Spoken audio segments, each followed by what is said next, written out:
world do we want for our children? And what will they want for their children? The answer is simple. A world where they can grow and prosper and be happy. It's not a lot to ask, is it?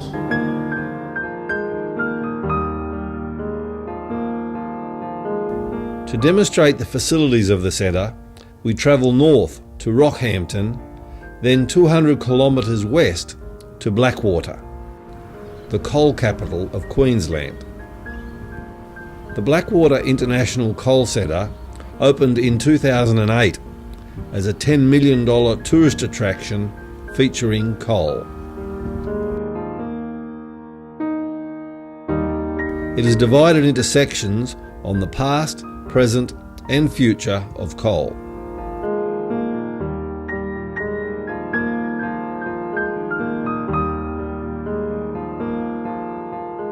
It includes a large function centre, full-scale theatre and cafeteria.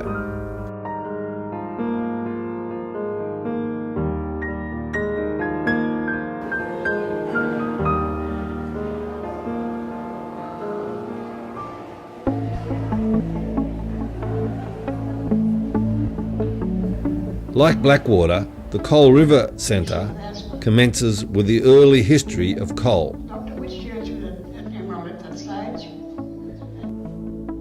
Well, my name's Colin Seaman. I was born in Springshaw on the 1st of November 1933, and I've lived in Blackwater most of my life. Following close on the heels of the first European explorers and the pastoralist explorers came the squatters, small homesteaders and farm labourers. Central Queensland was beginning to open up, and the reason was wool. At Blackwater, one small panel acknowledges Coal River as the place coal mining commenced in Australia.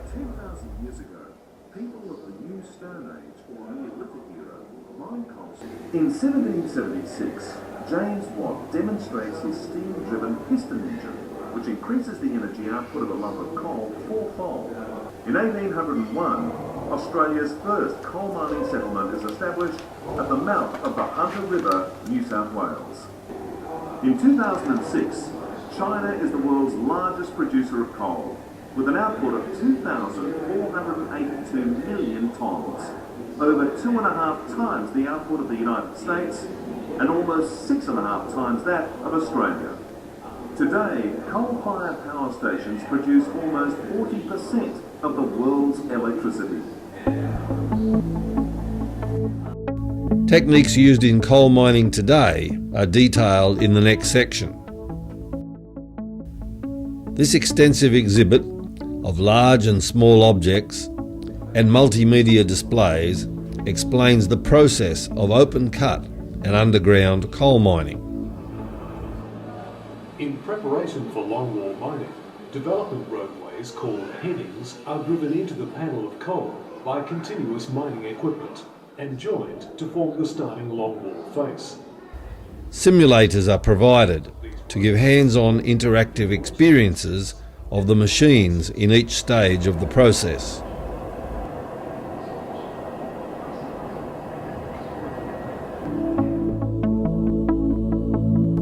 In addition to using coal for energy, the hundreds of everyday items in our life that are produced from the byproducts of turning coal into coke demonstrate the complexity and importance of this valuable resource.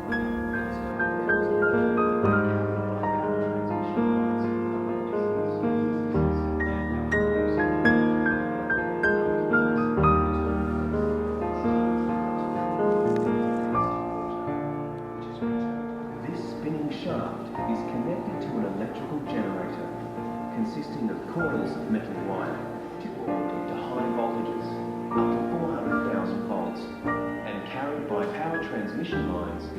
To make iron, coke along with iron ore and limestone are fed into the top of the blast furnace. The next section studies all of the alternative energy sources and details their roles and applications into the future. This quiz will test your knowledge of how human activity is affecting the planet and what feasible options we have for creating a more sustainable future. Good luck. Unfortunately, all of these activities produce large amounts of greenhouse gases. Trees absorb carbon dioxide, so clearing land increases carbon dioxide in the atmosphere. The humble Aussie fridge alone accounts for almost 1/10 of household emissions. That's almost as many emissions as from heating and cooling the home. About 40% of the world's electricity is produced from coal. Lump coal combustion. The final section looks at current research into making coal sustainable. Over hundreds of millions of years, plant matter is transformed by the processes of decay and pressure into concentrated forms of solar energy, what we call fossil fuels, oil and gas and coal. CO2 from burning coal, oil and gas makes up more than half the man-made greenhouse gases that are changing the climate. There are other forms of energy that release little or no CO2, including nuclear energy and renewables such as hydro, solar and wind power. We are using these energy sources more and more, but the reality is that fossil fuels will continue to provide the bulk of our energy needs well into the future. This is especially true of coal, because it is plentiful and therefore relatively cheap, and because coal is going to last a lot longer than the known oil and gas reserves. The challenge then, and it's the greatest environmental challenge facing us, is to find cleaner ways of using fossil fuels. Around the world, there are over 40 advanced pilot projects researching and developing carbon capture and storage technologies. Australia is at the forefront of this vital research. The CSIRO in the Hunter Valley in New South Wales and Loy Yang Power and International Power in the Latrobe Valley in Victoria have embarked on projects that will demonstrate carbon capture techniques fitted to existing power stations. CS Energy's Callide Oxy-Fuel project will demonstrate a system called oxy-fuel combustion with the aim of achieving near-zero CO2 emissions from coal-fired electricity. Climate change is the most pressing issue that faces humanity today, and yet, at the same time, more and more people want to enjoy a higher standard of living, and who can deny them? Along with solar, wind and wave power, it will be energy derived from abundant and economical coal that will shape a more prosperous, healthier and cleaner future for these children and children like them around the world.